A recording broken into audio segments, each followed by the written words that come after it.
Hi guys, welcome back to my YouTube channel. Please watch the full video, hit that like button and do not forget to subscribe my YouTube channel. Let's get started.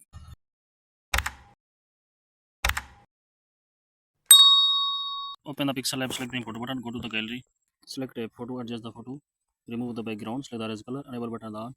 Then select the text option, edit by writing, select the size option, adjust the size, select the stroke button, enable button on, adjust the color, select the font option, adjust the font, change the color, select the color option, copy the writing, select the copy option, save the letters to the save option, adjust the save confirmation, then select the 3D shape, enable button on, select the X rotation,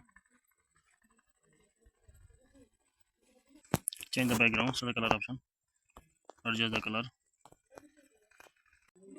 Please like the video and subscribe the channel.